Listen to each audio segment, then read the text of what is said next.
नमस्कार। मैं Akhilesh Narayan Singh electro homeopathy चिकित्सा जगत में नारायण हर्बल स्पैजरिक अनुसंधान केंद्र यूनिट भिलाई, यूनिट 1 बोलना चाहिए, भिलाई नगर जिला दुर्ग छत्तीसगढ़, सेक्टर 6 में ये नारायण हर्बल स्पैजरिक स्थापित किया गया है।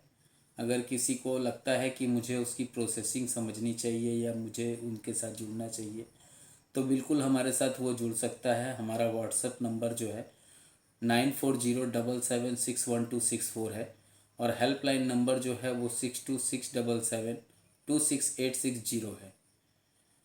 अगर किसी को लगता है कि वो गुजरात के यूनिट से उसको जुड़ना चाहिए तो गुजरात से भी वो जुड़ सकता है। 9904248934 व्हाट्सएप नंबर है और कॉलिंग के लिए हेल्पलाइन नंबर 8866292545 है। आप सभी से आज विशेष तौर पे हम मेलिगेंट प्रोडक्ट की बात कर रहे हैं। जब हम मेलिगेंट प्रोडक्ट की बात कर रहे हैं तो मेलिगेंट प्रोडक्ट को यूज़ करने से पहले मैं उन प्रोडक्ट्स का आपसे परिचय कराना चाहूँगा। ये NH बोन टोन है, NH बोन मेलिगेंट है कैंसर के ऊपर काम करने के लिए। ये एक प्रोडक्ट है सार्कोमा मेलिगेंट, ठीक है। ये एक प्रोडक्ट है स्पेशल नोड्स के लिए और ये एक प्रोडक्ट है NH ल्यूकीमिया स्टॉपर 1। इनका बहुत रोल प्ले है और आज हम इसी चीज़ को समझेंगे बोन कैंसर या यूं कहूँ कि बोन मेलिगेंट के माध्यम से। बोन मेलिगेंट एक का अर्थ होता है मुख्य रूप से एक ऐसा रोग जो यह यूं कहूँ कि एक ऐसा घातक ट्यूमर जो हड्डी के टिश्यूज़ को नष्ट करता है और उसमें जो ट्यूमर कैंसर होता है वो, या बोलना चाहिए गैर ट्यूमर जिसको हम बिनाइन बोला जाता है, बिनाइन वो लास्ट स्टेज होती है, उसके बाद वो मेलिगेंस में कन्वर्ट होता है। तो इसमें क्या अंतर होता है, इसमें अधिक समानताएं क्या होती हैं, क्योंकि दर्द से चालू होता है, चोट लगा हो या मोच लगा हो या गाउट हुआ हो और उस कंडीशन से वो जनरेट होता है। और बोन कैंसर कैसे हम जाने कि बोन कैंसर है, क्योंकि इसका क्या प्रारूप होता है, इसके जांच के क्या मेथड होते हैं, कौन कौन से बोन कैंसर में कैंसर के वो प्रारूप के नाम होते हैं, तो उन सभी को बारी बारी से मैं बताना चाहूँगा। जैसे मैंने पैरालिसिस को समझाया था, इसको ब्लैक बोर्ड पे नहीं समझा रहा हूँ, एक वॉइस डाल रहा हूँ, आप इसको समझिएगा, इसको 50 बार सुनिएगा, बिल्कुल आपको याद होगा और ट्रीटमेंट करने में आप सहायक होंगे एक सफल इलेक्ट्रो होम्योपैथी कैंसर स्पेशलिस्ट के तौर पे। तो आइए हम बात करते हैं बोन कैंसर। बोन कैंसर का अर्थ होता है मुख्य रूप से एक घातक ट्यूमर जो हड्डी के ऊतकों को नष्ट कर देता है। और सभी जो हड्डी के कैंसर के जो ट्यूमर होते हैं वो कैंसर ही नहीं होते, कभी कभी क्या होता है वो बिनाइन ट्यूमर भी होते हैं। तो इसकी तुलना जो होती है वो ट्यूमर के तौर पे अधिक पाया जाता है, कैंसर के तौर पे कम पाया जाता है। हड्डी के कैंसर को मुख्य रूप से हम लोग 2 भाग में बांट दिए हैं। एक कंडीशन को हमने 1 और 2 जिसको हमने प्राइमरी कहा, और एक हमने लिया जिसको हमने माध्यमिक या बोलना चाहिए सेकेंडरी बोन का कैंसर हमने माना। जो प्राइमरी बोन कैंसर में देखा जाता है, जो वो कोशिकाएं जो होती हैं उसको, जो टिश्यूज़ होते हैं वो वहाँ से शुरू होता है।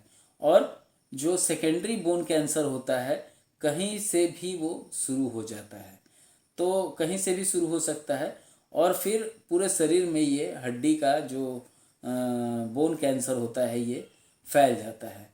तो प्रारंभिक बोन के जो ट्यूमर होते हैं हड्डी में वहाँ से शुरू होते हैं और ये बोन कैंसर को हम सार्कोमा के नाम से जानते हैं। सार्कोमा आ गया, ये है सार्कोमा मेलिगेंट के ऊपर कार्य करने के लिए। तो जब लगे कि फर्स्ट और सेकंड स्टेज है वहाँ पे बोन कैंसर के साथ सार्कोमा का यूज़ करना अति उत्तम पाया जाता है। और अगर वहाँ लगे कि नहीं वो सार्कोमा सिस्टिक फाइब्रोसिस टाइप का है तो वहाँ सार्कोमा के साथ में स्पेशल कैंसर जो प्रोडक्ट है उसको भी चलाना चाहिए। तो आइए हम लोग बात करते हैं प्रारंभिक जो बोन कैंसर को, जिसको हम लोग सार्कोमा कहते हैं। सार्कोमा हड्डियाँ, मांसपेशियाँ, रेशेदार जो ऊतक होते हैं, जो बोलना चाहिए ब्लड वेजल्स जो होते हैं, या जो रक्त की जो वाहिकाएं होती हैं, जो वेंस होती हैं, या बोलना चाहिए जो वसा होता है उसके जो ऊतक होते हैं, साथ ही कुछ अन्य ऊतकों से भी ये शुरू होता है और शरीर के कहीं भी मतलब किसी भी भाग से ये अपने आप को ग्रोथ कर सकता है। अधिकांश इसको हम बोन कैंसर के नाम से जानते हैं। तो सार्कोमा जो होता है वो मुख्य रूप से जब किसी व्यक्ति को कैंसर होता है तो उसको डॉक्टर के द्वारा बताया जाता है कि कैंसर है, मतलब बोन का कैंसर है। लेकिन जब डॉक्टर कैंसर के बारे में बात करते हैं तो कहीं से भी शुरू होता है। मतलब समझ में आया? पेशेंट को जब बताया जाता है कि बोन कैंसर है तो वो बोन कैंसर ही बताया जाता है, लेकिन जब डॉक्टर आपस में बात करते हैं तो उसको बात करते हैं तो वो बोलते हैं कि कहीं ऐसा तो नहीं कि कुछ और का कैंसर हुआ और ये आकर के बोन में आ गया, मतलब लास्ट स्टेज के आसपास आ गया, तो कहीं ऐसा तो नहीं है। तो वो चीज़ को हम समझेंगे आज। तो जो डॉक्टर बात करते हैं तो बात करने में कहीं से भी शुरू होता है और ये हड्डियों तक फैल जाता है। तो इसको हम लोग सेकेंडरी कैंसर ये या मेटास्टैटिक बोलते हैं। इस मतलब कैंसर, मतलब इसको हम कैंसर अब कह सकते हैं। तो यह कई अलग अलग प्रकार से मतलब बोलना चाहिए प्रोग्रेस करता है। तो ये कहाँ कहाँ का कैंसर में देखा जाता है? ब्रेस्ट कैंसर में, लंग्स का कैंसर में, प्रोस्टेट के कैंसर में। आप देखे होंगे कि एक लेयर के दर लेयर किस टाइप का?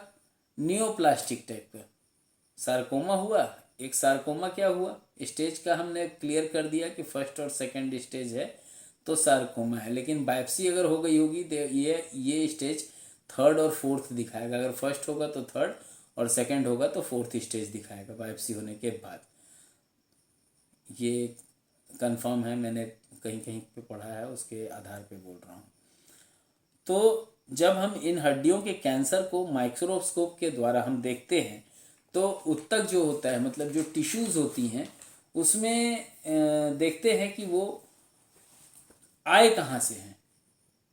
मतलब है, उदाहरण के लिए अगर किसी व्यक्ति को फेफड़े का कैंसर हुआ है तो हड्डी तक वो फैल गया होगा अगर, तो उस कंडीशन में देखते हैं कि हड्डी का जो कैंसर की जो कोशिकाएं होती हैं वो और फेफड़े के जो कैंसर की कोशिकाएं होती हैं वो किस तरह की दिख रही हैं, कि फेफड़े के टाइप की दिख रही हैं, ब्रेस्ट की हैं तो ब्रेस्ट के टाइप की दिख रही हैं, या लंग्स की है तो लंग्स के टाइप की दिख रही हैं, या प्रोस्टेट का कैंसर है तो प्रोस्टेट के टाइप की दिख रही हैं, यूट्रस का है तो यूट्रस के टाइप की दिख रही हैं जहाँ सिस्टिक फाइब्रोसिस वगैरह लिखता है।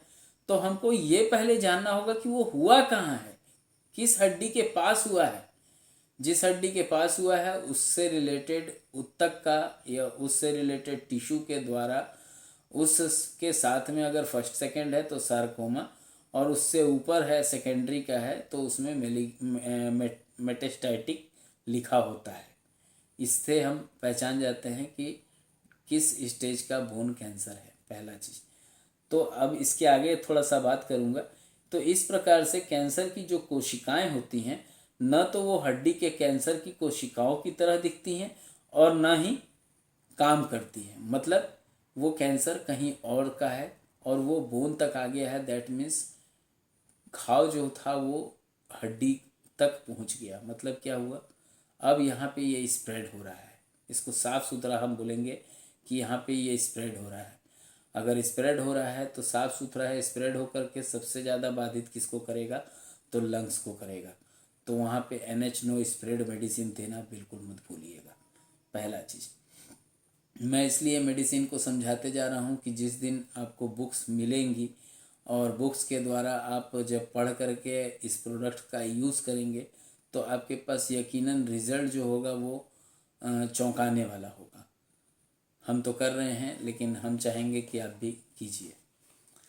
तो हम जब इलेक्ट्रोहोमोपैथी में बोन कैंसर को या बोन कैंसर का इलाज हम करें, उससे पहले एक इलेक्ट्रोहोमोपैथी चिकित्सक को मालूम होना चाहिए कि जो बोन का कैंसर है या बोन का जो ट्यूमर है वो कई प्रकार के होते हैं। उनका हड्डियों के आसपास के हड्डी या ऊतकों के नाम से ही उनका नाम रखा जाता है। जैसे संक्रमित प्रभावित होता है उस स्थान पर उसके साथ ही ट्यूमर बनाने वाली जो कोशिकाएं होती हैं वो कुछ भी मतलब प्राइमरी आर्थो ट्यूमर जिसको हम बिनाइन कहेंगे, और अगर वो मेटास्टैटिक लिख दिया तो दैट मीन्स, या सार्कोमा लिख रहा है तो दैट मीन्स क्या हुआ, वो कैंसर में कन्वर्ट हो चुका है, कैंसर युक्त हो चुका है। अन्य घातक बोन ट्यूमर या बोन कैंसर के बारे में बताता हूँ, उसको ध्यान दीजिएगा। हम लोग ऑस्टियोआर्थराइटिस जानते हैं, वैसे ही एक ऑस्टियोसार्कोमा होता है। ऑस्टियो का मतलब आप सभी लोग जानते हैं, जिसमें छेदा छेदा हो गया हो, जिसके अंदर जो ताकत होती है वो खत्म हो गई हो, और जब छेदा छेदा हो जाएगा तो वो छेदा क्या होता है, वही छेदा कैंसर का प्रारूप दिखाता है बोन्स के इसके अंदर। तो जब हम बात करते हैं तो बोन कैंसर में इस ऑस्टियोसार्कोमा जो होता है, जिसे हम ऑस्टियोजेनेटिक सार्कोमा भी कहते हैं। तो सबसे आम तौर पे जब हम बोन कैंसर की बात करते हैं तो बोन कैंसर की जो कोशिकाओं से मतलब जो शुरू होता है वो आप सभी को मालूम होना चाहिए कि महिलाओं की तुलना में पुरुषों को ज़्यादा होता है। ठीक है, पुरुषों को ये अधिक होता है। और ऑस्टियोजेनिक सार्कोमा से प्रभावित जो ट्यूमर होता है वो अक्सर हाथ, पैर और श्रोणि की हड्डियां जो होती हैं उसी में ये विकसित होता है। पहला कंडीशन मैंने बताया ऑस्टियोसार्कोमा। दूसरी कंडीशन बता रहा हूँ, इसको बोलते हैं चोंड्रोसार्कोमा। ये चोंड्रोसार्कोमा जो है ये एक प्रकार का कैंसर है जो कार्टिलेज में होता है, उप अस्थि में होता है। जो उप अस्थि की जो कोशिकाएं होती हैं ये वहाँ से जनरेट होता है। ये बोन कैंसर का दूसरा सबसे आम जो प्राइमरी कैंसर होते हैं ये उनमें से एक है। ये प्रायः 20 वर्ष से कम आयु के लोगों में यह कैंसर दुर्लभ, मतलब बहुत ही कम रेयर चांस होता है जब ये कैंसर, जिसको हम चोंड्रोसार्कोमा बोल रहे हैं, ये उनको होता है। ठीक है, और 75 साल से जो अधिक आयु तक के जो लोग होते हैं उन तक को चोंड्रोसार्कोमा विकसित होने के जो जोखिम होते हैं, मतलब बोलना चाहिए उसको, संभावनाएं जो होती हैं वो अधिक हो जाती हैं। ठीक है, तो इस कैंसर की जो होने की जो संभावना होती है वो उतनी ही महिलाओं में होती है जितनी पुरुषों में होती है, मतलब ये बराबर कंडीशन में होता है। चोंड्रोसार्कोमा जो है ये उपअस्थि जो टिश्यूज़ होती हैं, उपअस्थि की जो टिश्यूज़ होती हैं, कार्टिलेज की जो टिश्यूज़ होती हैं, उसमें ये कहीं भी अपने आप बन सकते हैं। कब आएंगे? जब गाउट से रिलेटेड कुछ डिसऑर्डर हो रहे होंगे, अधिक समय से बने होंगे तब। और ये कहीं भी उपस्थित जो होता है ये बन सकते हैं। इसको हम चोंड्रोसार्कोमा, और ये ज़्यादातर हड्डी में विकसित होते हैं, और श्रोणि जो पैर की हड्डियां या हाथ की हड्डियां होती हैं ये वहाँ पे जनरेट होती है। ठीक है, तीसरा जो सार्कोमा होता है वो होता है इविंग सार्कोमा। बोन कैंसर के बारे में बात हो रही है। इविंग सार्कोमा जो होता है वो तीसरा आमतौर पे पाए जाने वाला कैंसर, जिसको हम प्राइमरी कैंसर में ही गिनते हैं। ये बोन कैंसर या दूसरे सबसे जो आमतौर पे जो कैंसर बोन के पाए जाते हैं, जो ज़्यादातर बच्चों में, टीनेजर्स को और युवाओं को, एडल्ट्स में विकसित हो सकता है। जैसे श्रोणि में, छाती के आसपास की पसलियों या कंधे और पैरों और बाहों की लंबी लंबी हड्डियां जो होती हैं उसमें यह कैंसर बच्चों और किशोरों में सबसे आम तौर पे पाया जाता है। 30 वर्ष से अधिक उम्र के लोगों के अंदर ये कम पाया जाता है, इसलिए इसको रेयर में माना जाता है वहाँ। तीसरा कंडीशन हम जान लिए हैं। चौथी कंडीशन की बात मैं करूँगा। चौथे जो कंडीशन की जो बात है वो है घातक रेशेदार। इसको हम लोग बोलते हैं हिस्टियोसाइटोमा। हिस्टियोसाइटोमा कैंसर का प्रारूप है ये। अक्सर हड्डी की तुलना में ये नरम जो सॉफ्ट टिश्यू होती हैं उसके जो संयोजक ऊतक होते हैं, जैसे स्नायु बंधन, टेंडन, वसा और मांसपेशियों से ये शुरू होता है। जब हड्डियां घातक रेशेदार हिस्टियोसाइटोमा से प्रभावित होता है तो वह आमतौर पर पैरों, अक्सर घुटने के आसपास से या बाहों को ये प्रभावित करता है। इस प्रकार का कैंसर अक्सर वृद्ध और मध्यम आयु वर्ग के एडल्ट्स में पाया जाता है, होता है उनको, और बच्चों में ये रेयर हो सकता है। घातक रेशेदार जो हिस्टियोसाइटोमा होता है वो ज़्यादातर इसके आसपास के क्षेत्रों में विकसित होता है, लेकिन यह शरीर के किसी भी दूसरे हिस्से तक फैल सकता है, जैसे फेफड़े तक। तो यहाँ हम क्या करेंगे, स्प्रेड वाली मेडिसिन आवश्यकता पड़ेगी। एक पांचवा कंडीशन होता है जिसको हम लिखते हैं फाइब्रोसार्कोमा।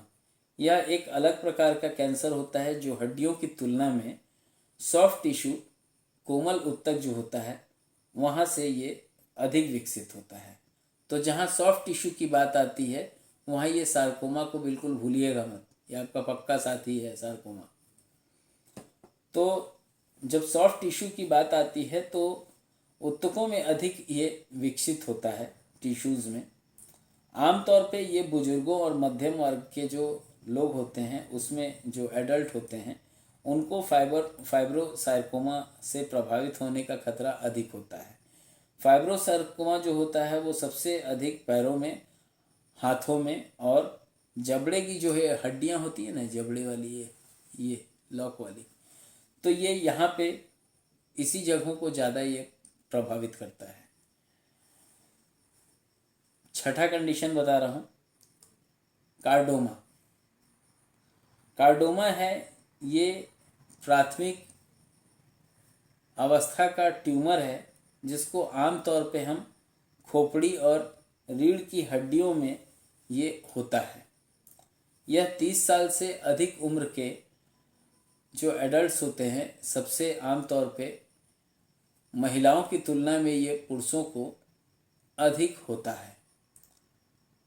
कार्डोमा जो होता है वो ट्यूमर जो होता है वो बहुत धीरे धीरे बढ़ता है और अक्सर जो शरीर का अन्य हिस्सा होता है वो वहाँ तक नहीं फैलता। लेकिन अगर पूरी तरह से अगर कोई ऑपरेट किया है, इसको सर्जरी किया है और पूरी तरह से उसको नहीं हटाया तो वो अक्सर वापस आ जाता है। ध्यान में रखिएगा कहाँ का क्या है, तो उसका नाम क्या है, वो सारा चीज़ उजागर हो रहा है इसमें। ये वीडियो कुछ ज़्यादा का हो जाएगा तो मैं इसमें पार्ट 3 भी डालूँगा, ये पार्ट 2 है। तो जो अधिक उम्र के जो बोलना चाहिए 30 साल से जो अधिक उम्र के एडल्ट्स होते हैं ये उनमें आमतौर पे पाया जाता है और ये महिलाओं की तुलना में पुरुषों को अधिक होता है। कार्डोमा जो ट्यूमर होता है वो धीरे धीरे बढ़ता है और शरीर के अन्य हिस्सों तक नहीं फैलता है, लेकिन अगर इसको पूरी तरह नहीं हटाया गया तो ये अक्सर वापस आ जाता है। ठीक है। बोन कैंसर के चरण होते हैं, स्टेजेस होते हैं। तो रोगी के जो दृष्टिकोण, अगर रोगी की हम जब बात कर रहे हैं तो रोगी को मालूम होना चाहिए कि जो रोगी का इलाज कर रहा है उसको मालूम होना चाहिए कि क्या कंडीशंस हैं। तो बोन कैंसर के जो चरण होते हैं वो रोगी के दृष्टिकोण से और घातक हड्डी का जो कैंसर होता है मुख्य रूप से इस बात पर निर्भर करता है कि कैंसर शरीर के किस किस भाग तक फैला है या नहीं फैला है। यदि कैंसर नहीं फैला है तो आमतौर पर इसका निदान बहुत ही आसान हो जाएगा, लेकिन अगर वो फैल चुका है तो वहाँ पे ट्रीटमेंट थोड़ा सा कॉम्प्लिकेशन होता है। एक प्रोफेसर साहब हैं, रोस्टर मेडिकल सेंटर है, विश्वविद्यालय है, उनके प्रोफेसर के अनुसार जो कैंसर का जो पेशेंट होता है उसमें 70% जो लोग होते हैं उनकी जीवन शैली में लगभग 5 साल तक इलाज जो होता है ना, कैंसर का पेशेंट है, अगर कोई बोलता है बोन कैंसर हुआ है, फर्स्ट स्टेज है, तो उसके पास जो टाइम होता है वो 5 साल का होता है, ऐसा देखा गया है, एक शोध के अनुसार ऐसा माना गया है। तो आइए जानते हैं हम लोग कि एक जो पेशेंट होता है उसका बोन कैंसर का स्टेज क्या क्या होता है। पहला स्टेज जिसको हम कहते हैं, कैंसर का पहला स्टेज जो हड्डी के आगे नहीं फैलता और कैंसर जो होता है वो आक्रामक नहीं होता, उसको हम बोलते हैं फर्स्ट स्टेज। सेकेंड स्टेज जो होता है वो फर्स्ट स्टेज के समान होता है, लेकिन यह एक आक्रामक कैंसर होता है। ये अपना प्रकोप दिखाते रहता है, आदमी को एहसास कराते रहता है कि मैं कैंसर हूँ, और ये श्रोणि का कैंसर जो होता है उसमें ज़्यादा पाया जाता है। श्रोणि आप टाइप कर लीजिएगा, और मैं अगर हिंदी निकालूंगा तो फिर इंग्लिश निकालना पड़ता है, वो बड़ा कष्ट होता है। ठीक है। थर्ड स्टेज जो होता है, कैंसर के जो ट्यूमर होते हैं वो एक ही हड्डी में कम से कम 2 जगह या 2 से अधिक जगहों पे ये पाया जाता है। सेलुलाइटिस अलग चीज़ होता है, सेलुलाइटिस को आप डिफाइन इसके साथ मत कीजिएगा, नहीं तो कन्फ्यूज़न क्रिएट होगा और कैंसर का पेशेंट आपके समझ से आते आते निपट जाएगा। तो ये जो थर्ड स्टेज होता है, वो थर्ड स्टेज जो होता है वो कैंसर के ट्यूमर जो होते हैं वो एक ही हड्डी में कम से कम 2 जगह पे या उससे अधिक जगहों पर मौजूद होते हैं, ये होल के तौर पे दिखाई देते हैं। कैंसर के जो मतलब चौथा स्टेज होता है, वो कैंसर के ट्यूमर जो होते हैं वो शरीर के अन्य हिस्सों तक फैल जाते हैं। तो बोन कैंसर के ये 4 स्टेज होते हैं, और बोन कैंसर के जो लक्षण होते हैं उसको मैं नेक्स्ट वीडियो में डाल रहा हूँ।